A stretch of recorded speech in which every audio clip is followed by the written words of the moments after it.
All right. Thank you so much for tuning in today. We really appreciate it. We are coming at you from Indianapolis, Indiana. We are finally transitioned back home. We've been in the States for about 6 weeks now, and we finally slept in our own bed for about 2 weeks straight. So it's been really cool. Today's episode, we're going to talk about some of our lessons learned from traveling the world for 27 months. We're going to get into what is people's definition of the real world. We're going to look into patience, how we got more patience, our new perspective on the places we've been and coming home, and also talk about living on very little and the global travel network. What's that look like? So please stay tuned for that. If you're just getting caught up on us and our story, my name is Matt Javit with Nikki Javit. Like I said, we just got back from traveling the world for 800 days. We set out as a goal to travel for that period of time, and we lived it and we did it. And now we're back to transitioning back to our regular lives. And I think this part of the process is what people might be interested in is, okay, they did this thing. Now, what's it going to be like when they come home? So over these next few months, we're really going to dive deep into that. Still talk about travel, still talk about how much we love it, but also give some insight on the things that we're going through as we get back into our normal life. If you're just getting to understand who we are, you can always go on passportjoy.com and check out the Journey So Far tab. That is a tab. I'm going to leave that in place, even though we are off the road. I'm going to leave that in place because it goes country by country, month by month of all the places we went during those 27 months. So that's a great place to see it. And it's a great place to understand if you're thinking about going to Amsterdam or Vienna or Budapest or Hong Kong, and you're trying to look for insight on maybe things that add value to your trip. All the links are in there. You can click on those, go to the different blog posts in the website, and then it lists out the different tips that might help you have a better time. People ask us how we did it. How was the travel possible? If you go to passportjoy.com/partners, again, /partners page, you'll see the breakdown of all the different companies that we used as we travel the world and things that helped us a great deal, like things like Trusted House Sitters, where we pet sit in Singapore and Zurich, things like audible.com, where I always had books in my ear, mypostcard.com, where we would send postcards to friends and family back home. And this is something I still use today. I went on a cool trip, went up to Milwaukee, visited my godson. I followed up with a cool postcard of a few of our photos. He was like, dude, did you write this? And I told him, I said, no, this is the software. This is how they write the note. It was my thoughts on the note, but they do everything for you. It's a great website to share photos with other people. Again, mypostcard.com. So you can find all those different partners and all those different companies we used to help us travel at passportjoy.com/partners, and go there. You'll see a bunch of different things to use that you might not be using today, but you should probably think about using in your travel experience. And as always, please check out Nikki's book and read that. It's an amazing read. It's called Passport Joy: Reflections on Life, Love, and Other Stuff While Traveling the World. You can just go on to Amazon, type it in there. It'll pop up in either under her name or Passport Joy, and read that book. It's amazing. It gives you insight on everything she went through and also her thoughts before the journey. All right. We look forward to talking to you again soon, but let's get into this episode.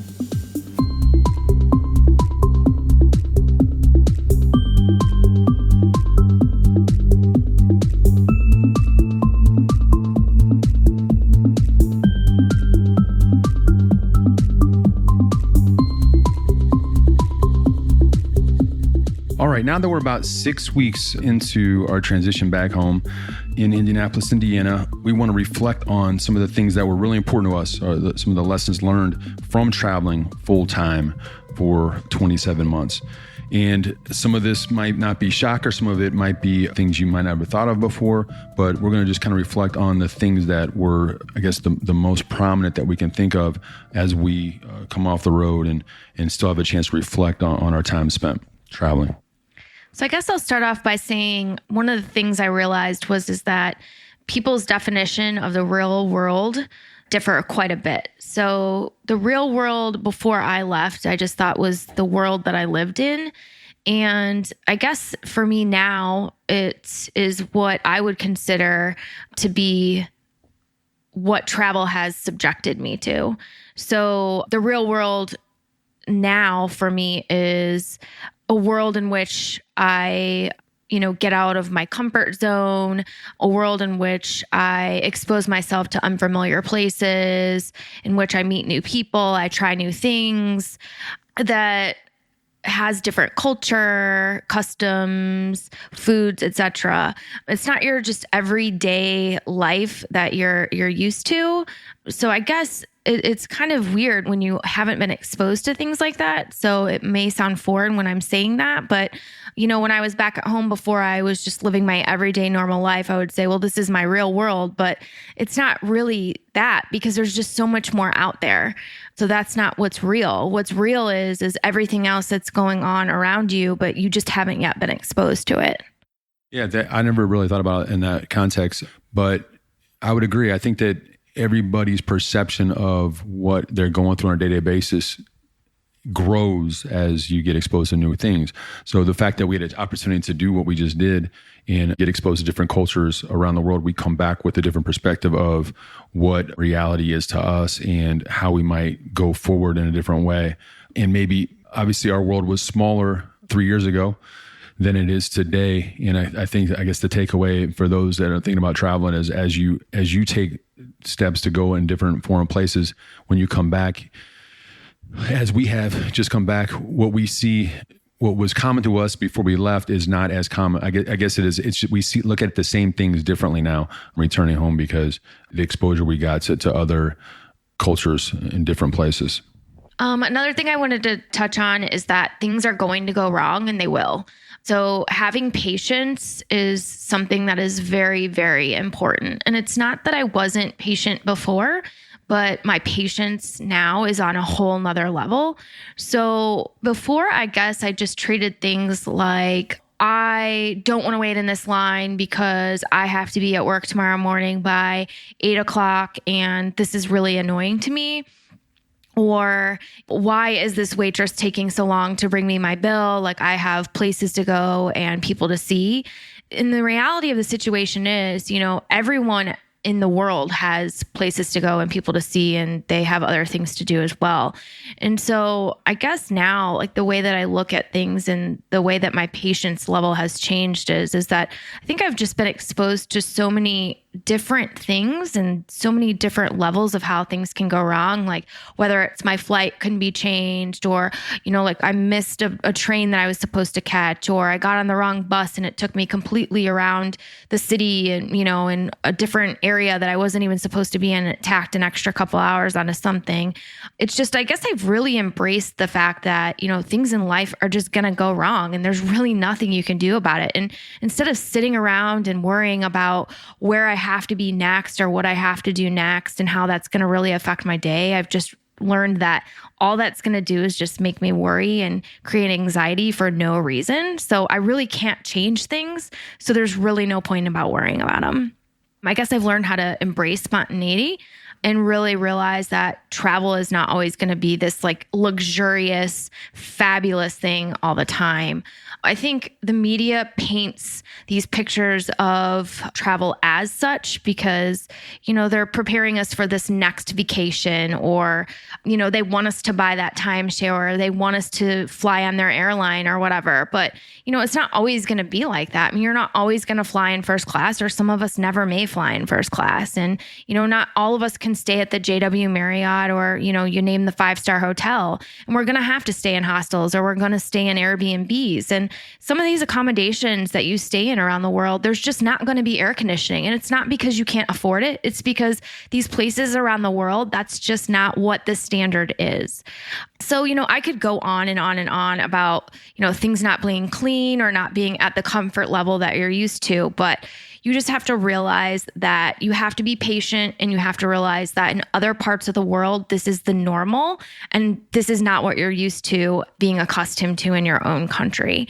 So I guess with having traveled for such a long time, I've just realized that this is like the new normal, or that was my new normal for 27 months. And it became like a part of me. And I just kind of stepped back and reflected and realized like everyone has a place to be, or everyone has a place to go. And you can't always like be thinking about yourself 24/7. So it's part of the adventure. You have to embrace it.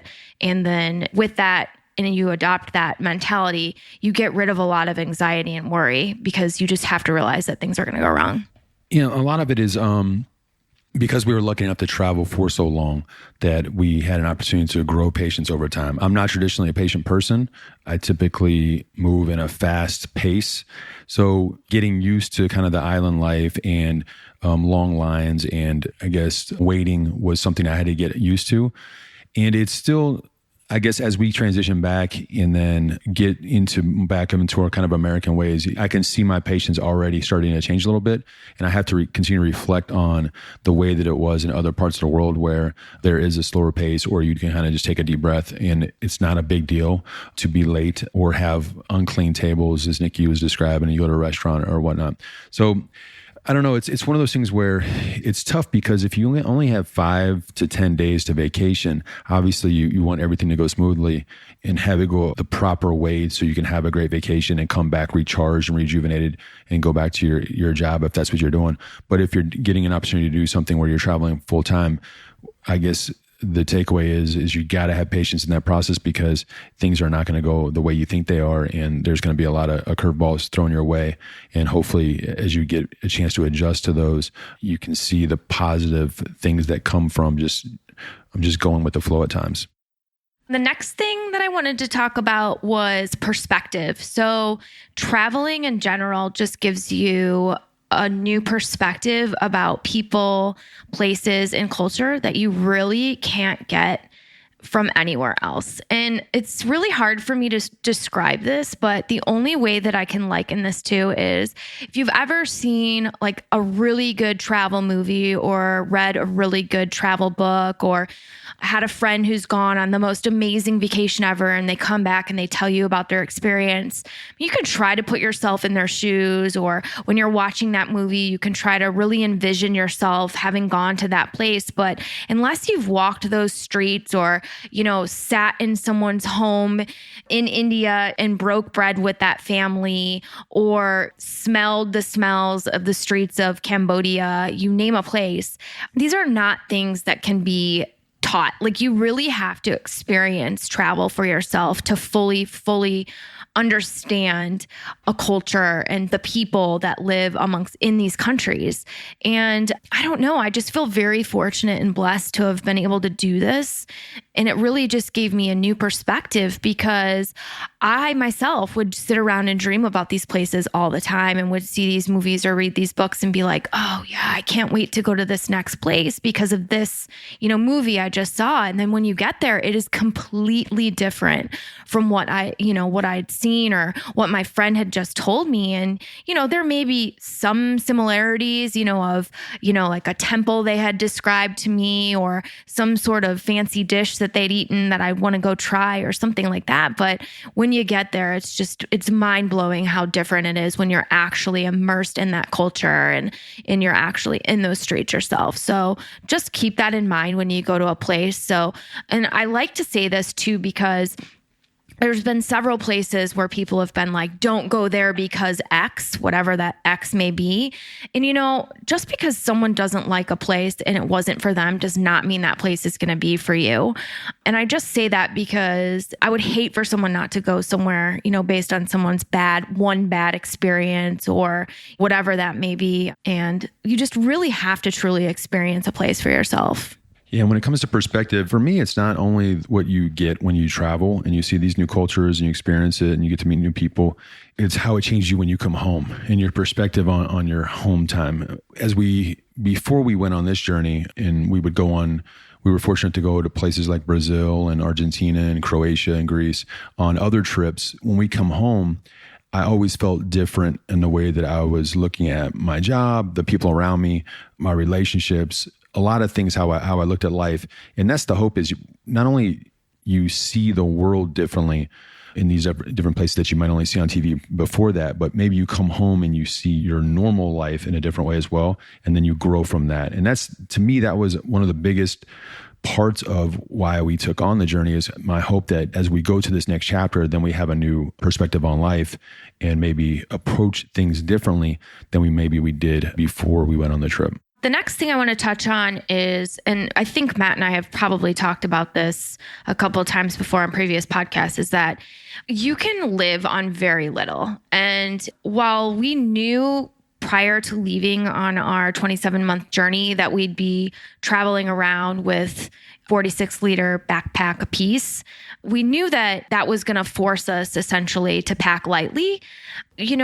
We did adjust other ways as well to carry little luggage, but to spend our money wisely and to essentially choose not to go out and eat at fancy restaurants or go out and spend our money on cocktails. And we saved money other ways by cooking our food and not staying at hotels. And, we stayed at Airbnbs. But you really realize after doing that for such a long time that even 6 months into our trip, we were like, man, we're really doing this. We're living very minimally. But even further into it, it was like, I could make a bar of soap last forever because it's not that I was being cheap about it. It was like, why am I going to throw this bar of soap away when I don't need to? So you just really realize that not only am I doing this, but everyone pretty much around the world that you would meet in these new countries also lived like this. So why be wasteful when you don't have to be wasteful? And it's not that before when we were at home, we were living a wasteful life, but I think that the culture is that everything's so accessible and you can order something so easily with the touch of a button. So it's very easily replenishable. But when you're traveling, it's not really like that. Yes, I can go to a grocery store in the majority of countries and do that. But a lot of the times you can't do that. So you really value what you have. And it's hard to walk around with all that luggage on your back. So you really don't want to do that. But you realize I'd rather stretch my dollar further so I can spend money on experiences over things. And I think we've said this before. We wouldn't say that we were budget travelers, but we were definitely savvy travelers in the fact that we saved money when we could and pull back in certain areas. But as we traveled and had a chance to meet other people that were truly backpackers, in Vietnam, where we were staying in a place that was like $19 a night and it was amazing. And we would brag about it. We would meet other people, other travelers that were doing it for $4 or $5 a night. And it was a different setting, obviously, because it was hostile and it was shared environments. But even when we thought we were doing things on the cheap, there's definitely cheaper ways to do it. So depending upon the budget you're working with and what you're trying to get out of your experience and where you're hoping, because sometimes you trade time for money and how flexible you can be, you don't need as much as you think. And that's one of the biggest things that people think, that traveling is super expensive. You can do it for cheap. You have to educate yourself on it and figure out which ways, where you want to cut the corners, but then also maximize your experience and figure out what's the most important things for you to do. Is it to see the sites? Because a lot of those sites you have to pay money to get entry, or is it more about the culture and experiencing things with the people around the area and trying to do things a little bit more creative? While we were traveling, I thought one of the coolest things was that meeting other travelers along the way was one of the best things. So building a global network was super easy to do. And all travelers that we met are like-minded people, super supportive of each other. Whenever you came across another traveler, they're always asking you, where'd you come from? Where are you going next? How long are you going to be traveling for? And the best thing is that everyone was always rooting for each other. You never got that jealous vibe from anyone. You could tell someone you were going to travel for 10 years and everyone was always in your court. It was never like, oh man, I'm jealous. That's crazy.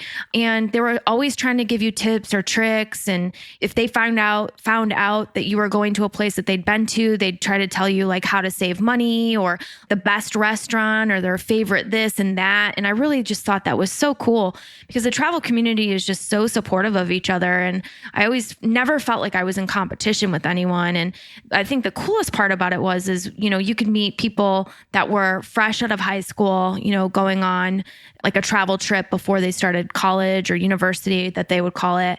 And we met people in their 70s that had sold a business and they were like, this is what I'm doing. I'm in retirement. And they were biking around the world. So it was a whole plethora of age ranges, and everyone, like I said, was just in it for the love of just adventure and new experiences. And I just thought it was such a beautiful thing. And I really think that the travel community in general is just out for, seeking that new next thing and meeting people and making those connections. And I really think that Matt and I met a lot of people that we still keep in touch with to this day and that we'll be friends with for a really long time. Yeah, I think that the typical traveler that we met was definitely extremely open-minded. And I think that's what really pushes a traveler to go see a different place, because they want to understand why the culture is different or get something out of it. So the other travelers were amazing, but also the people that we stayed with and we met along the road as well that may have never even left their hometown, but they were inviting travelers to come and stay in their home with an Airbnb, or maybe to work in the bed and breakfast that we did 4 different times. So it was amazing to be able to meet not only the homeowners and the business owners in these places, but the travelers, as Nikki described. But I can't say enough how warm and welcoming everybody was. And I think that it's the thing that's lost, right? Everybody thinks that as you see these headlines and you see the danger around the world that gets highlighted, the people are extremely kind, and this is the safest the world has ever been. And there's no better time to travel, and things and opportunities like Airbnb and Uber and all these different apps that you can use to have locals bring you into their community. And not only you can stay in their home, but then when you get your ride to the airport, you're with a local and you can have a good conversation. Those things are what sticks, and those are the memories that you create. And over time, even though it's sad to look at our Instagram because our traveling people, our traveling buddies are in still these exotic places that we long to go to, or they're going to a new destination that we've never been to and we really want to go there, we'll definitely stay in touch with everybody because we're so happy for them that they get to experience those things. And the idea that we're, like Nikki was describing, you're all rooting for each other. And it's not like a route like go and click off or tick off every country in the world, but it's more like go have your best life and live it and have an amazing time. And if that is going back home and earning money like we're doing with the hope to go back on the road sometime again, even if it's only for a 2-week vacation, but to restart a bucket list, that we can do it. The travel and the global network that Nikki is describing is awesome. And all that support helps us all achieve our dreams. And I think it's a really positive, cool thing.